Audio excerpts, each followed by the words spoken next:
look, we obviously are in this job to make money for ourselves and our LPs. That is a very core component of it. But life's short. You only want to work with people that you enjoy spending time with. And I think that's another thing that I look for and think through is, hey, if this founder called me on Saturday morning, am I excited to go solve this problem with them? Welcome to VC Uncovered, the series where we highlight the next generation of investors who move faster, take bigger risks, and build shoulder to shoulder with founders.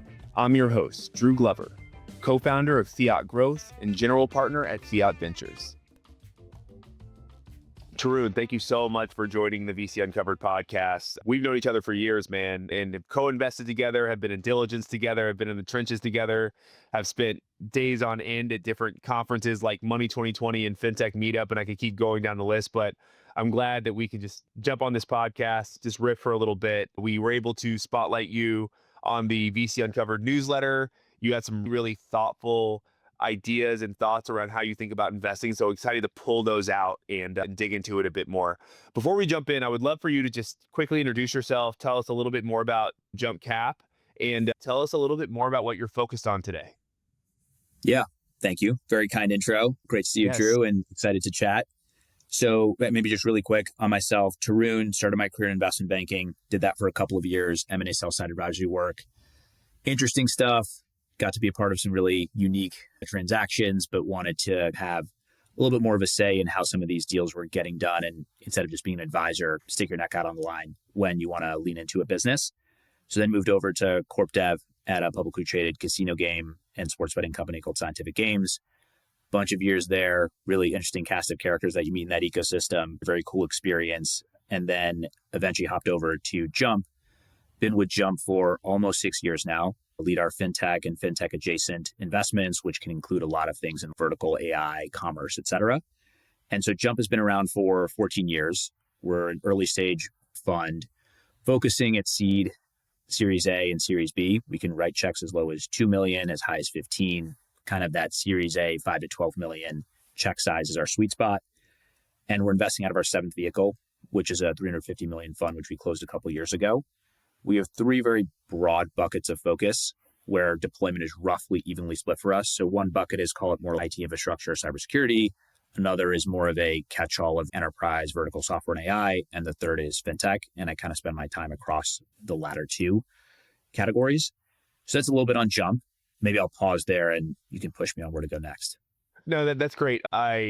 Obviously your guys' approach in terms of investing very much aligns with a lot of stuff we do at Fiat Ventures, hence our ability to partner a ton together. There was one thing you touched on, which was your role prior to Jump, which was in this online betting space. I'm always so fascinated by online betting, that entire space, because the underwriting model of betting ecosystems are so specific, so scientific.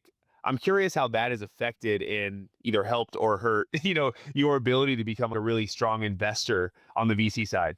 It's interesting. I have very strong opinions on the sports betting wave that we are seeing.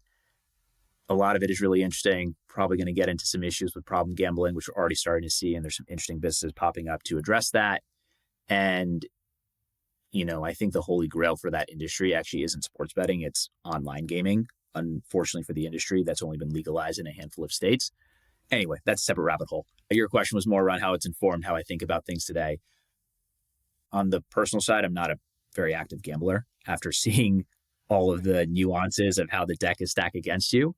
In terms of how it's kind of influenced things at Jump and how I think about just venture investing, I would say less from the specifics of numerical and formulaic side of things that I learned there, more from the standpoint of when you're in that role in corp dev, you have a very clear view of what you're looking for when you're acquiring a business and how they need to present themselves, how they need to potentially fold in to the company that is acquiring them if they're strategic. And so I think that's probably the biggest learning that I took away is when I'm working with the startups that we partner with, it's not something we think about at the very beginning of the journey, given how early stage that we invest, but as they progress, I have hopefully a better sense of, from that Scientific Games experience, how they should be positioned, how they should be thinking about structuring the next level of their infrastructure, their business, their management to be able to facilitate the types of outcomes and transactions that they might want to if they go down the strategic M&A path. That's super insightful. I could only imagine that, having an understanding of how to underwrite, some of these different things on the gaming front has only kind of inspired your ability to approach, especially because you're investing in the early stage and the later stage. So obviously you have little amounts of data and you have a lot more data. How would you say on the earlier side that's impacted your ability to kind of underwrite? Because I think from a Series A, Series B, we got a couple years of stuff that we can really dig into and kind of build the story that we need to build to drive conviction. But conviction's a little bit different on the earlier side. Totally. And I think some of the earlier stage stuff was an adjustment when I first got into venture. The A and B, maybe the B more so than the A, came a little bit more naturally because, as you said, you just have a lot more data to drill into to kind of build conviction that, hey, this is working from a financial, go-to-market, and commercial standpoint. When we invest in seed stage businesses or A businesses that are maybe earlier on the traction side, this is venture cliche, unfortunately, but it's all founder and market focused. And so for us on the founder side, it's understanding why does this particular individual or set of people have unique insight that other people in the industry don't to solving this problem. It doesn't necessarily mean that they have to come from industry or had to have worked in a role that had direct exposure to this, but they've had exposure to this problem in some way, shape, or form, and through that have built some unique perspective on how it should be solved a different way. That's probably the most important thing that we look for. The other stuff I think is pervasive across any category you look at. It's, are they obsessed with this type of problem? I think a lot of venture investors balance the fact, are you focused on mission-driven founders or folks who are trying to build big businesses? There's some, I think, balance to it. You want people who believe so strongly in what they're building that, yes, the economic return is very important to them. But even if they hit walls, they will break through them because of how much they believe something needs to be built.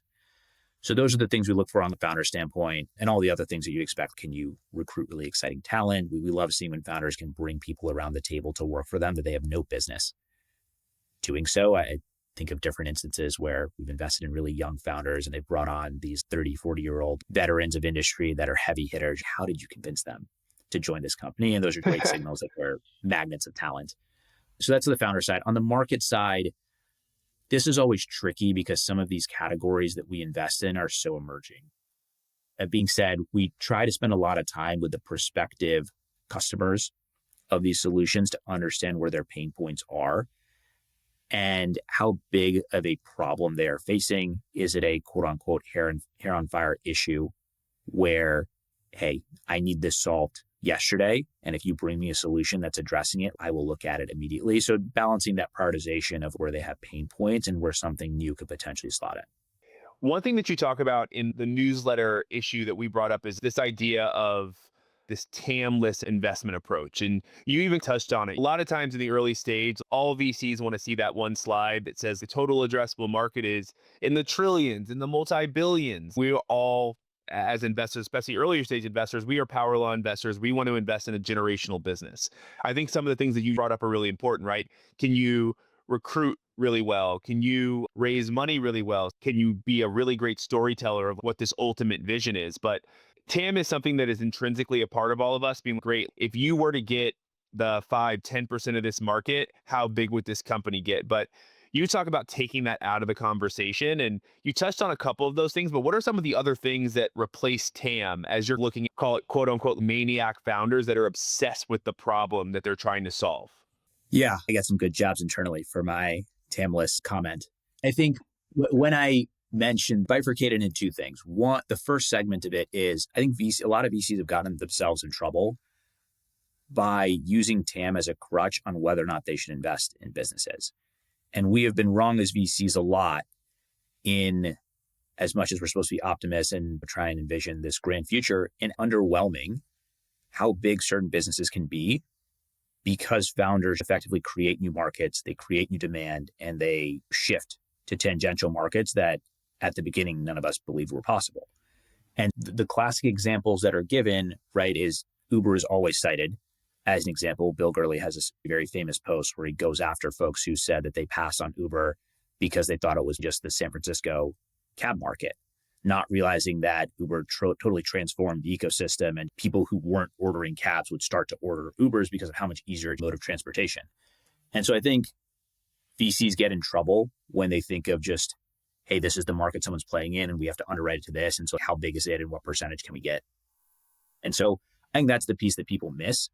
And so I like to keep an open mind to that and not use that as the reason to invest or not invest in a business. If you have high enough conviction in a founding team and you have high enough conviction in the problem that they're solving is something that is a huge pain point for their customers, I think you take that leap and you believe that those founders can iterate and find ways to build tangential products and offerings on top of that. I think you bring up a really good point of one is Uber, which I think is a little bit more straightforward, where if you can unshackle your brain from like taxi cab unionization and just think to yourself, okay, if it can work in San Francisco, it can work in every city. That's one example. But as you are underwriting some of these earlier stage businesses, how imperative is it for them to be able to see the generational business that they are going to transform over time versus the initial idea that might be an incredible go-to-market strategy, but might not be that generational idea today?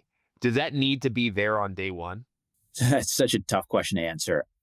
The ideal is, of course, that they have some sort of grander vision and they can map out that, hey, this is the first problem to solve, but by solving this problem, it enables us to have the right to go solve this other problem. And so that is the ideal scenario, is how we can get to this really, really big type of outcome. I think what gets dangerous, though, in this ecosystem, which I'm sure you've seen a lot, is people who pitch really grand visions, but then when you push on the detail, there is no depth of thought on how to get there. And so if you made me pick just between those two, I would take someone who has very clear thought on how to execute on the immediate term in front of them and believe that because they are such a good executor and have such clarity of thought, that as a result of that execution, even if they don't see the next wave, they will be in a position to potentially capture it because they have executed so well, versus someone who is purely vision and maybe can see that next wave happening, but can't execute to the point to actually win the right to go be a part of that next iteration. I would 100% agree. I think it's a balancing act. I want to know with 100% certainty that you can get to the first stop. I need to know that you can get to the next train station and be 100% positive there. But I also need to feel really confident that the end goal is something that you can tell me a really strong story about. And I just believe that you can, as you talk about recruiting and fundraising, I want to know that you can use your other powers to orchestrate that future. You have to feel uncomfortable with the uncontrollables. I want to know they can get to the next step, but those other 2, 4, 5, 6, 7 steps, I feel confident that you're the right person that's going to be able to get us in that direction. Yeah. It's the toughest part of the VC side, especially early stage investing, which we both played a role in. Which goes topic that I want to pull out is you made this statement that hit really close to home. This philosophy, you are leaning in with an investment and you found conviction in a business. That business should make you want to quit your job to join that company. And so what we just spoke about of you talking about building this vision, but also being able to talk about how you can get to the next stop. If someone can do that really well and I build conviction, I'm thinking to myself, should I be jumping over to, but tell me more about that, because if that's how you think about it, then you're thinking about quitting your job, 10 times a year. Yeah, I'm sure my entire team loves that frame of thinking. So I wish I could take credit for thinking this way. One of my former colleagues, Peter Johnson, who now leads crypto investing at Brevin Howard, kind of started this framework for me when I first joined Jump. And it really resonated in the sense of, as a firm, we make 6 to 10 investments every year. But as a partner on the team, I make 1 to 2 investments each year. And basically, over the course of the year, you meet a lot of interesting people and companies. And you can get drawn into a lot of them because they're incredibly charismatic. They have really good perspective on their category they're going after. They have some interesting traction. And I found that advice that Peter gave me years ago has really helped guide on which ones to prioritize and focus on. You can only do 1 or 2 of these a year. So you have to believe so strongly in it that you would basically be willing to take the leap to working for them. And so I think that's one part of the framing that I really like. I think the other part of it is, look, we obviously are in this job to make money for ourselves and our LPs. That is a very core component of it. But life's short. You only want to work with people that you enjoy spending time with. And I think that's another thing that I look for and think through is, hey, if this founder called me on Saturday morning, am I excited to go solve this problem with them and figure it out across the weekend? And if that doesn't energize me, I'm in the wrong business of venture generally. You need to back the people that you'd be willing to spend time with, you're excited to spend time with, and you want to go solve problems. And I think just the framing of if you would quit your job for them helps just triangulate all of that in a way that forces me to really look hard in the mirror. All right, is this the one company that I want to invest in this year and partner with? Yeah.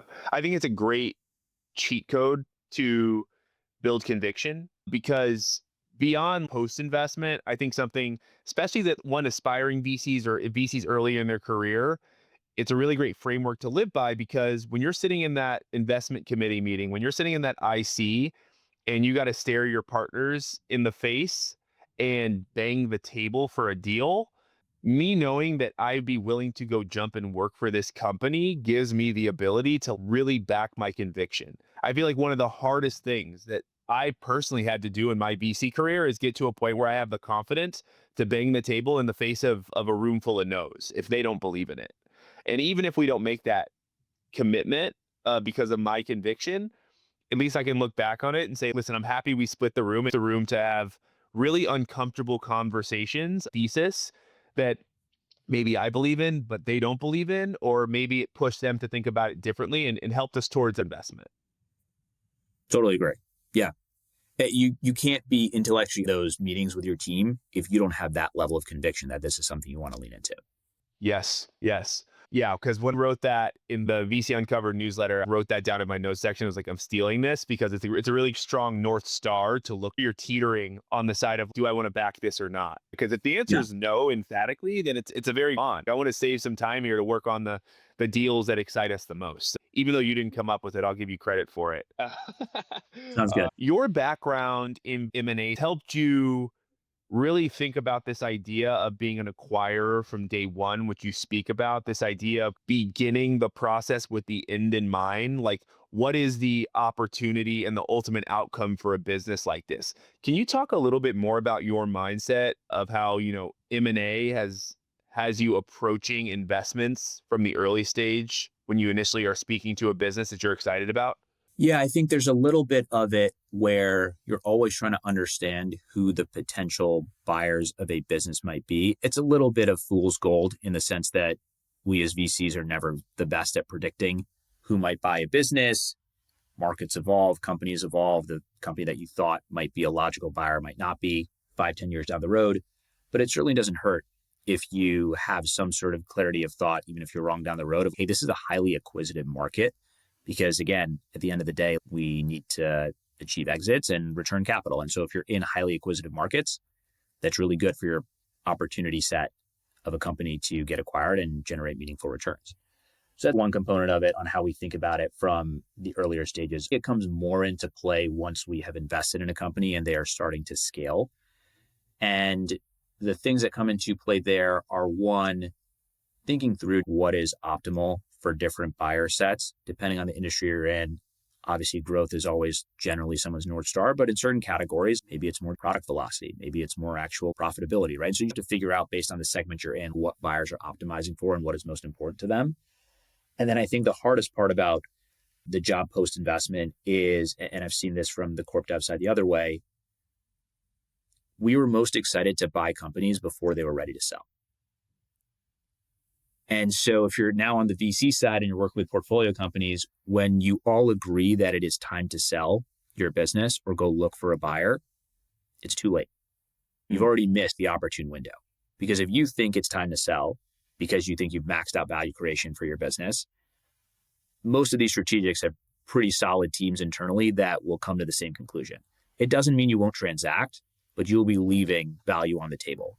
And so the most uncomfortable conversations are having a discussion with a founder where they still think there's room to squeeze on where they can go and making the decision to potentially transact before they're fully comfortable. And that's where you see the best value creation happen, because once you know it's too late. Everyone knows it's too late. I'm also curious how you wade through the moments of a company you've made a significant investment in. There's a moment where they are wanting to sell or have an opportunity to sell, but obviously as a VC, we haven't realized that 10, 20, 30, 40x moment. This is something that I personally struggle with. Sometimes it might be a founder where the outcome might be incredible for them and not ideal for us. And then the other one where it is, I just truly don't believe it's time. These moments as a VC where you struggle with when advisor and a helper to all of my founders, I shouldn't be letting the bias, or should I be letting the bias of my venture returns, my venture fund get in the way of making sure that I'm providing the value that I want to this founder that might sell today, but might start that next generational business tomorrow. And I want that opportunity to invest in that business as well. But I feel it's this huge juggling act sometimes, especially in crazy markets. Right now, I think 3 years ago, we were in a market where this was happening almost all the time of these companies that were looking to sell, but it wasn't their time to sell in my eyes, but there was a desperation trend in culture being created.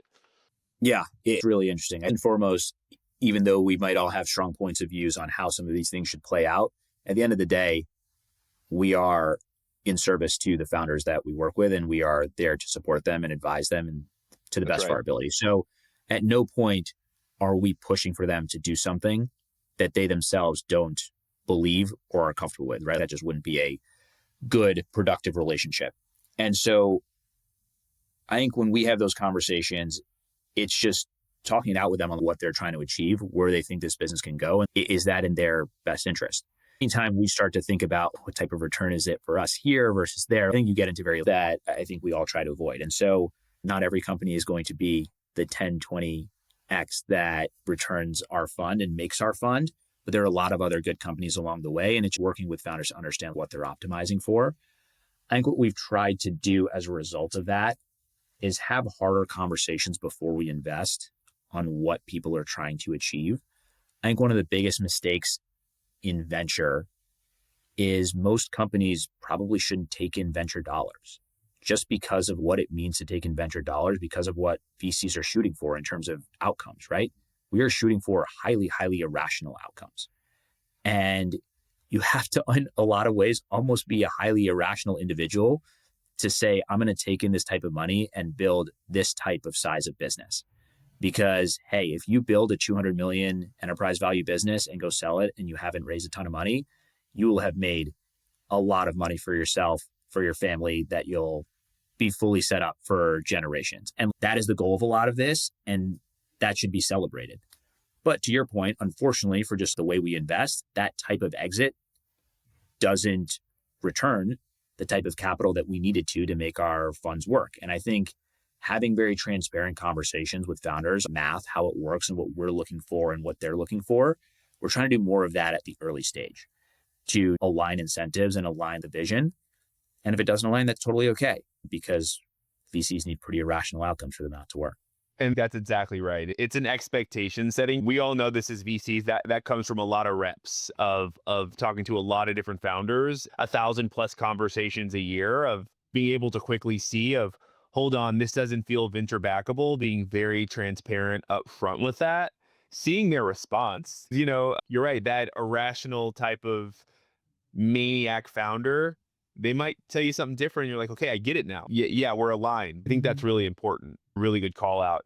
That I triple down on this, and especially I think more so than we've ever seen before, because of how easy it is to turnkey a business. There's going to be more non-venture backable businesses that we've ever seen before over the next decade to come. Everyone's assumption is because of the appeal of the venture industry, you just go get a top tier investor and do this, which will just mean we'll have more conversations and more really hard, expectation setting moments. This is a feature, it's not a product. Or I just don't believe, I believe that this is a great $20 million business, but it's not a great $100 million business. Yeah. Fully aligned there. Fully aligned there. I want to know a little bit more. You're approaching AI because you guys are investing in multiple different verticals. I'm assuming that, or I know every single one of those verticals it intersects with AI. I know that there's some folks looking to purely invest in infrastructure businesses and other ones that are saying, hey, we believe in investing in these specific verticals and making sure that they are fully optimized by AI. But are you kind of leaning into both or one side? So it's a little bit of both for us. And I would say it depends a little bit on the vertical of focus. So in the security, looking a lot at how AI changes the attack vectors for organizations and where is there a need for new security solutions, new security layers to help combat ever-changing ecosystem. So there's a lot that we're doing in that realm that is in reaction to how AI is accelerating things. In more traditional categories, we're looking at how AI can accelerate either the internal product build, go to market for organizations. So that's another piece of it. And then on the last one, we're looking at how AI might open up new markets or enable business models to be venture backable that weren't venture backable before. And so I think that one's, in my view, the most exciting, but also the most challenging to think through on where does AI make new businesses possible that we should be leaning into that 3 years ago, 4 years ago, we would never have thought of looking into because it just didn't seem like a viable venture business. I'm very much aligned with that. It makes a ton of sense. I keep thinking about what are the moats that are left now that basically speed to build is it's not a moat anymore. Feels like there are not And many. Yeah. there's not, I think about it as basically data as being one of the core ones. I think brand slash community is a really big one as well, but that takes time. You can turnkey data pretty quickly, which I still think data is strong. I think talent's another one. Again, being able to get top tier talent, but I'm constantly asking myself, what are the moats that are left? What's the thing that someone couldn't do a hackathon over the weekend for and show up and say, hey, I can beat you? And so when it comes to AI, there's a lot of stuff that can be redone. But I love the fact that within fintech, within insurtech, some of these fintech adjacent businesses, they're so data heavy, or if you're able to mix private and public data in really creative ways and visualize them to end users or end customers in really creative ways, it creates some pretty impenetrable products. But that private data is so key right now. It totally is. Access to certain types of data and being able to reinforce learning on that data is really interesting. I think one of the other things that we look for are depth of understanding and knowledge of founders in certain ecosystems, where having that industry intel and perspective enables you to build product in a way that other people can't, even if they have incredible engineers. They just don't have the industry know-how to adjust a product in a way that fits the end customer's unique workflow, unique needs. I don't know how sustainable of a moat that is over time, because theoretically that other company could hire some sort of industry expert and go along that same vein. But if you're able to get in first, I think that's what we're seeing. A lot of these markets feel like land grabs at the moment, where the belief is if you get in with a really strong product, no one's going to rip you out. Now, we'll see. The counter to that is there are a lot of AI solutions that are popping up that are really easy to adopt. And so the beauty of that is just how fast you can scale revenue. The counter is, well, it's easy to adopt. It's pretty easy to rip out too. Unclear how durable some of those businesses will be.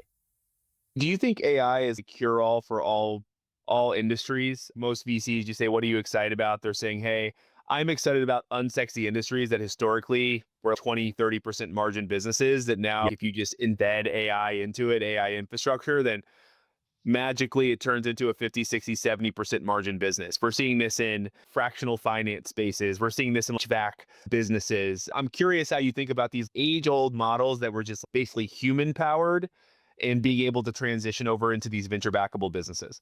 Yeah, so we're spending some time in that category too. It feels like every venture firm is at least making sure they're aware of what's going on there.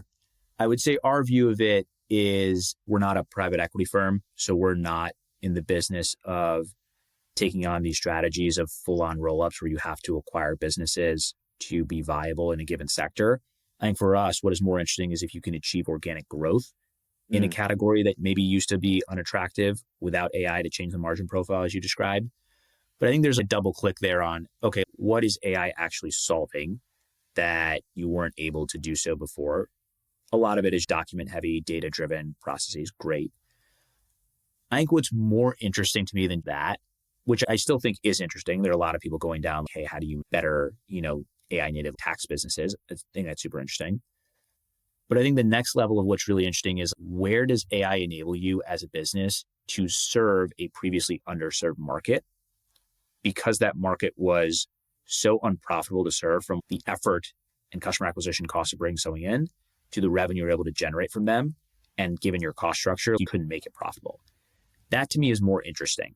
If you can find AI solutions and AI native businesses that are attacking markets that previously they couldn't be served, and they can do so now profitably, that to me is even more unique than someone who's going after an existing market that was already served by a service business, was served maybe reasonably well, but not a great margin profile. And now you're applying better margin through AI. I find it a little bit interesting because there's some companies coming in that are trying to start from scratch these businesses that are built in these unsexy spaces and trying to create these AI opportunities. And I struggle sometimes as a VC because I feel like, again, we're not PE firms, but there are some businesses doing $5, $6, $7 million a year right now with the right type of piece of talent in that business could quickly turn into a very venture backable business. But the culture that venture has very much created is we want to invest in folks from the inception and like build them up. And so I'm not saying I want to quit my job and go join some small nuanced PE firm, but I do find myself unearthing these existing businesses that I'm like, dude, this is venture backable, but the people coming to me are just starting from inception. Dude, this has been so fascinating. I want to end this out with a couple speed round questions. You ready to go? Let's do it. Cool. If you had 10K that you had to spend on an online gaming game, what would you spend that on based on what you know about online gaming? Okay, this is a little bit of it's a semi cop-out answer. I don't think it's a full cop-out answer. And obviously none of this is investment advice. But there is this publicly traded company called Evolution Gaming that I am just absolutely fascinated by. I actually had the chance to chat with their chief product officer a couple years ago. And what they do, it's big in Europe. It has achieved some level of traction in the US, but because online gaming has its restrictions in the US, it hasn't blown up the way that I anticipate it will. What they do, you're going to find this crazy. They basically, if you're gambling online and you're on your phone and you're playing blackjack or you're playing roulette, you feel the game is inauthentic because you're just seeing cards or a roulette wheel on your phone and you're like, this just doesn't feel real. I feel like I'm getting scammed, right? Or obviously the deck is stacked against you, but it really feels stacked against you. Evolution pioneered this idea of, in warehouses, we're going to set up a bunch of different table games. And there are not going to be any people physically playing at the table games, but we're going to have dealers at each of these tables and we're going to broadcast it. And so you can play on your phone and see someone live deal you cards, see someone live spin a roulette wheel. And through that, they've dramatically increased user engagement with these online games. And the business is, if you want, you should take a look at their public filings, immensely profitable, growing crazy in Europe. And they've established a foothold in Jersey and Pennsylvania and the US. And I think that if online gaming expands and gets legalized further in the States, they are going to be even larger than they already are today. Great idea. Great idea. I will definitely be looking at those public filings. I'm also curious to know how much they're spending on real estate to get these massive spaces. Right. to have these live small productions going on all at the same time. But super fast. It makes a ton of sense because right now, scamming, the inauthenticity of that entire online gambling process is just going to continue to feel the cards are stacked against you. I will definitely be looking into that. I have no doubt all of our listeners will too. What's an AI efficiency tool that a huge unlock for you personally? I'm going to acknowledge this is a really lame answer, but it is true in how much I think it's unlocked. As basic as they are, I think AI note takers are a game changer for how we do our job. There's this element of simple, Agreed. Take notes, understand what's going on in a conversation so you can look back on it. But as you're trying to take notes, you don't engage as well with the people who you're talking to. And you're so focused on making sure you don't miss anything that in addition to maybe the engagement slipping, you don't think strategically about the next critical component you should be asking a founder about or asking someone else that you're on the phone with about. that really takes the conversation to the next level. And if you're able to have all that happen in the background, you can really focus in on the conversation. I think just have better discussions. And so as basic and lame as an answer that is, I think that actually has been a game changer. If you had to invest in fintech in another country, which country would it be? Exclusively. That's such a hard question to answer. You're really coming with the hard questions. The cop-out answer that comes to mind for me is the UK and London, just because we have spent a lot of time in that ecosystem. Because it is a financial capital in the world, there are a lot of interesting founders building interesting businesses. And there's a really unique set of talent. And if you're able to start a business in that ecosystem, you in theory have the ability to not only expand to Europe, but you can also expand to the US. And so that's probably the one that I would call out because we have some familiarity with it. Just not as familiar or deep in like the LATAM fintech ecosystem as an example, even though a lot of great companies and investors have spent a lot of time there and that seems to be growing like crazy. My cop-out answer is London and the UK. Nice. Okay. No. South America and the UK are probably the two that we spent the most time in at Fiat as well. So I'd probably choose South America, but that's only because I don't want to agree with you. Last question. I'll make a nice and easy one for you. You go to the airport. You have a free round trip ticket for 2 weeks. You can bring you plus someone else. Who are you bringing? Where are you going? At the danger of, prior trips not being able to relive up to the hype of the prior one, my wife and I, our honeymoon was in Mallorca. So I think we just run it back. Now, she's always warned me that, look, we go back, there's no way it can be as good. You have rose-colored glasses from that experience, but I'd like to test that out. Amen. Tarun, thank you so much for taking the time, dude. This was awesome to dig in a little bit more into what we discussed on the newsletter, but also just the broader understanding of how you view venture. Super fascinating, and excited to see you in a couple weeks in Money 2020, man. Likewise. Thanks for having me. Always good to chat. Peace. This season is supported by Silicon Valley Bank. For decades, Silicon Valley Bank has been a true partner to the innovation economy, helping both founders and funders grow. Silicon Valley Bank, a division of First Citizens Bank, member FDIC. Please note, this podcast is for informational purposes and not investment, financial, or legal advice. The views expressed are those of the speakers and do not necessarily reflect the position of Silicon Valley Bank.